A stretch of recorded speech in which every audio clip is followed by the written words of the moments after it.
welcome to Storytime, etc. We try to post scary stories every day, so please subscribe and hit the bell button to get notified.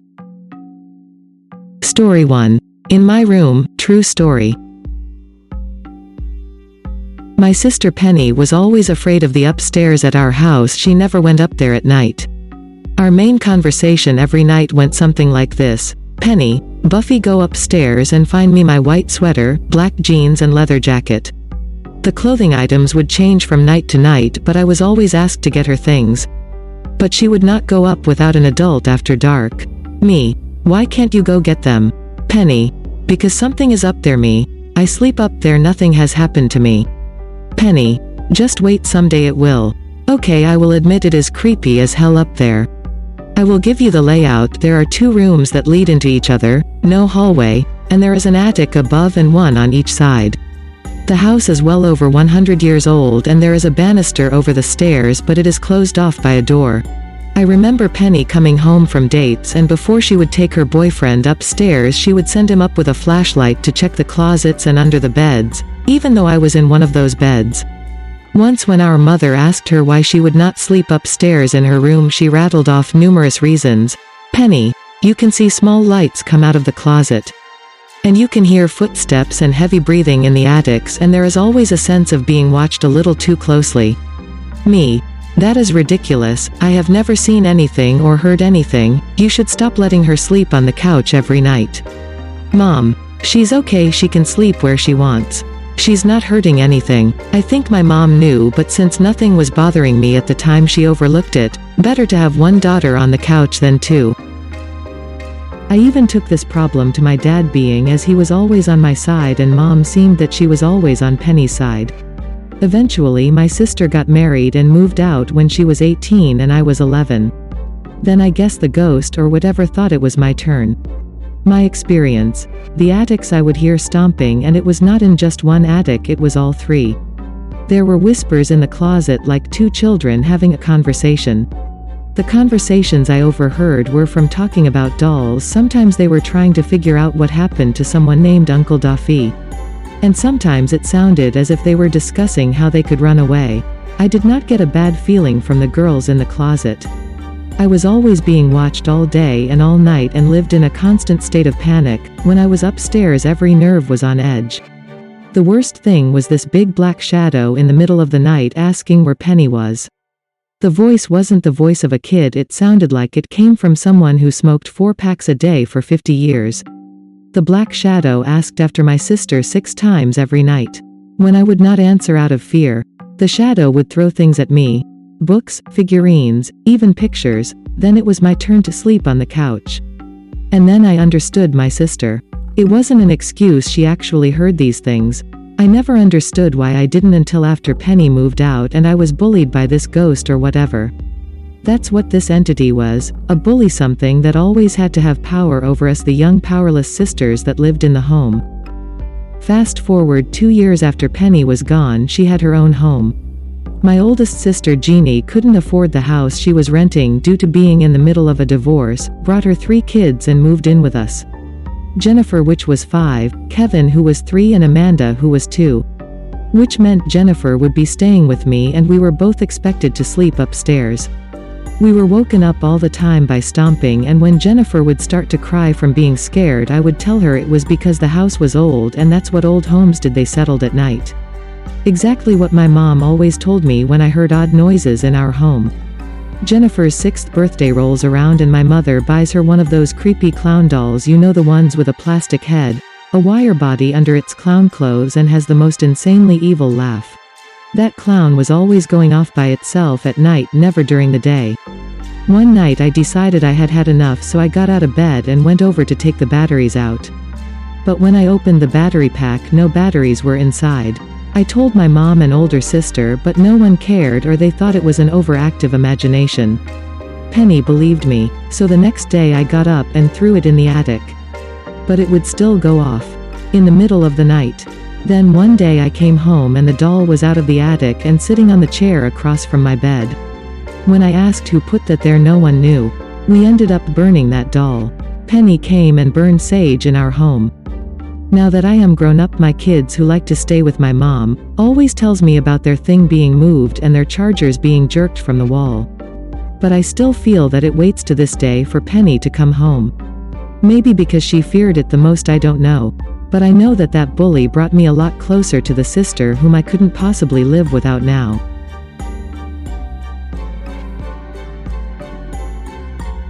Story 2. True, the Grinning Man. My name is Matthew Calamaine and I am the writer and director of the feature film titled The Grin, a story that is based on true events that actually happened on the set where it was filmed, or otherwise known as my house from childhood. I found myself at home one weekend night. My parents were out of town and I was returning from a cancelled sleepover at a friend's house. The lights were on when I got in the door and I remember getting a phone call from that same friend shortly thereafter, which would end up being the last normal event of the night.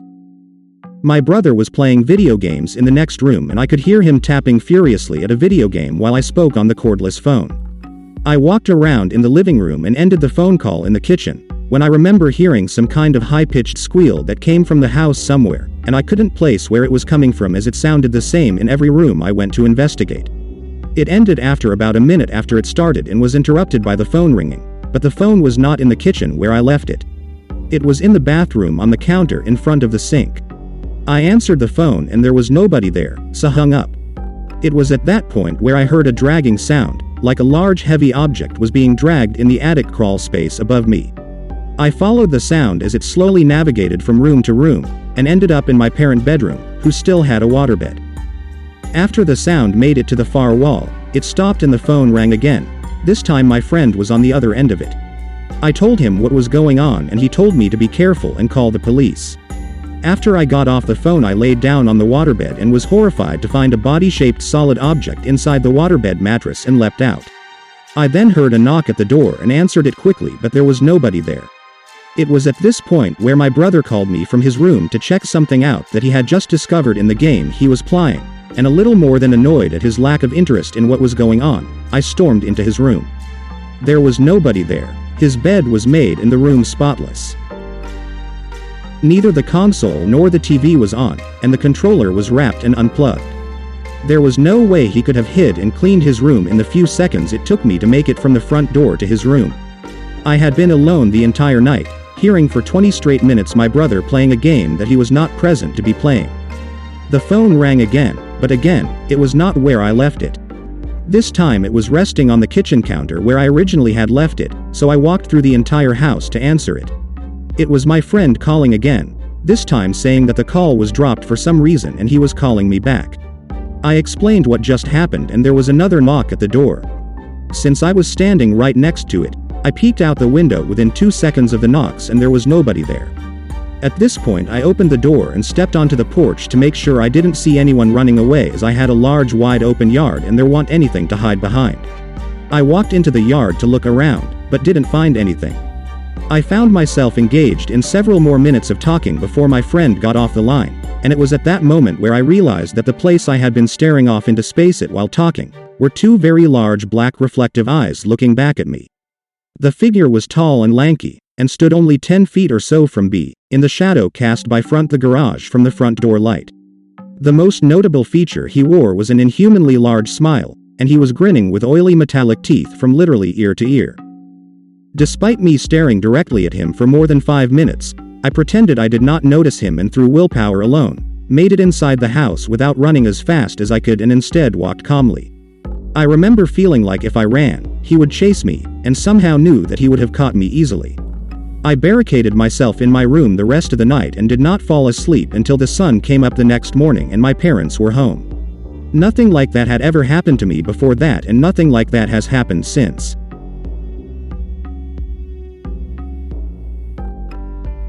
Story 3. True Night Watchmen Experience. I will admit first off that I have heard a lot of these deep web, dark web, stories and have always called bullshit. However, a close friend of mine swore that she had been to this place and that she had seen some really messed up things. Some she would talk about, others she refused. She said some of the things she had seen would haunt her for the rest of her life. I should have just let it go at that, but I wanted to believe that she was making it all up and that there was no such place. But I was the one that was wrong. You know the drill by now. I downloaded Tor, Onion and found the hidden wiki. I had been warned about some of the links and how they can trick you into some really crazy and horrible things. I clicked a few. They were mostly sex meetups, escort requests, drug deals. Needless to say, I was really starting to think I was right and that the deep web was just an easy way to make shady deals that couldn't be traced. It was lame, tame and a little bit boring. I looked around for something remotely interesting until I found the link, The Night Watchman. Okay, this could be interesting. I was thinking it might be some guy telling creepy stories or walking around a sleepy town at night or something. What greeted me was a flat black page with 3 videos blown up to cover the space, sitting side by side in a line. They were paused, and on each of them was a picture of different people. The first one had a family of 4, mom, dad, and 2 little girls. The second was a couple with the female being very obviously pregnant. The third was just one woman and her dog, a cute black lab with a white streak over his left eye. Before I could study them for too long, a voice came through. It was male, but slightly distorted so I couldn't really hear what he actually sounded like. Here is what he said. Good evening. Tonight the Night Watchmen have brought you 3 unique households. Each of them lives different lives, believe different things, have different future plans. He stopped here and cleared his throat. For this next part, it sounded like he was smiling. Watch each video and then choose one. I really didn't understand the point of this task, but, honestly, my interest was piqued. I was curious about where this was going. I clicked the first video. There wasn't much to it. It showed the family in their home, skipping through moments of them watching TV, playing in the backyard, having supper, the parents putting the kids to bed, starting to make love. It cut off there, thank God. I was starting to feel like a weird creep. I was seeing a part of people's lives that were meant for only them. I reluctantly clicked the next video. I was transported into the home of a young couple getting ready to start a family. It skipped through to them in the baby's room hugging and generally looking excited. They ate salads at the kitchen table, went through mail, looked through baby books and magazines, watched a show on TV and then went to bed, snuggling up together. This one was so sweet I couldn't help but smile at what I had seen. However, I was still a voyeur in their personal moments. I had gone through the others. I figured it was only right to watch the last one. This one was of a single woman living with just her dog. She was a bit of a slob. She had dishes piled up, laundry on a love seat in the living room, and trash that was overflowing. The other 2 had been pretty tidy, the family having some toys and laundry lying around, the couple with a very clean house. I wondered if there was a point to that, since it did show these aspects in the videos. Anyway, the woman seemed lonely. She watched a lot of TV, ate a half-gallon of ice cream, checked her cell phone every few moments, obviously hoping for a call or text, played fetch with her dog, fed him and then went to bed, taking her phone with her. She began to masturbate, and I began to feel incredibly awkward. Thankfully, this one ended there as well. I waited to see what was next. The videos reset and went back to the stills of each one again. The voice came back over and said, "Now that you have seen, which will you choose?" I sat there and watched, praying that someone else was here watching this too and would choose, but nothing happened for a few minutes. The videos disappeared and another 3 videos began playing simultaneously. These turned my stomach. There were 3 tall men. I assumed they were men by what character I could catch. They each wore the same clothing: black shirt, pants, boots, and a long black trench coat that dangled around their ankles. To top it all, they each wore a large wide-brimmed black hat. Have you decided? Which one will you choose? The voice chimed in over the obviously live feed. Death comes on swift wings for our ill-fated friends. You must choose one. That is how the game goes. He thought this was a game? I was horrified. Was I really supposed to choose who died here and who survived? It was ridiculous and I went to close the page down. Calmly the voice began again. Before you close us down, you should know that if you do not choose one of the 3 shown here, your family will be next. I was startled by his declaration, but figured that he was just trying to scare me. He was doing a really good job, truthfully. "Anna," he said. My heart skipped a beat. He said my name. Now I was officially terrified. I just wanted this to stop. Anna. Dear sweet Anna.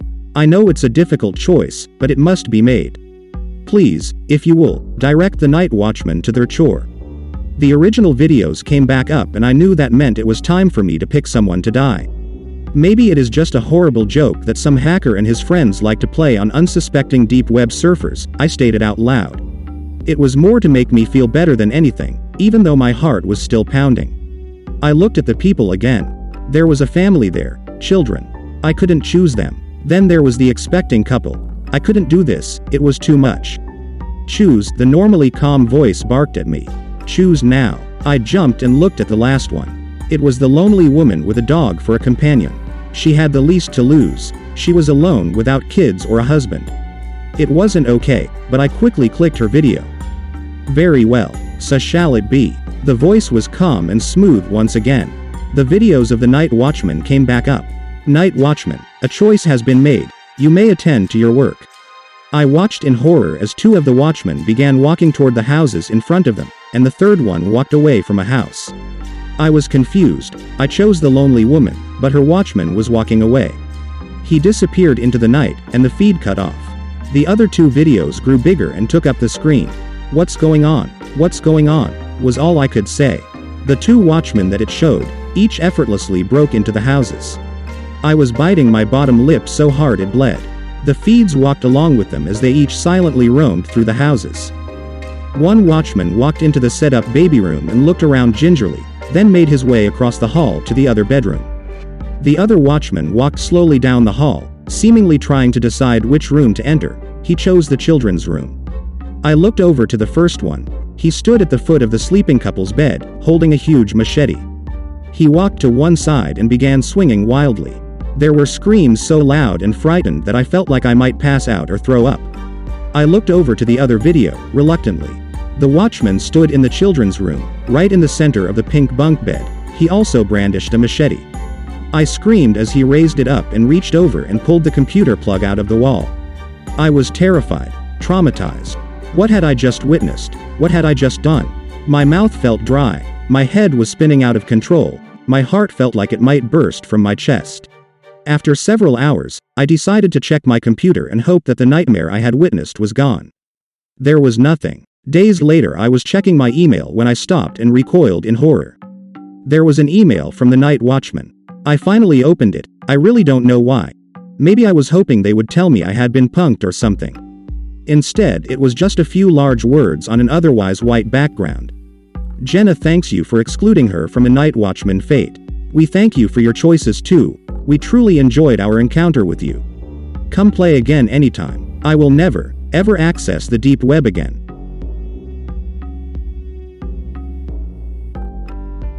Thanks for watching. Let us know your thoughts in the comments section. And please like and subscribe to help support the channel.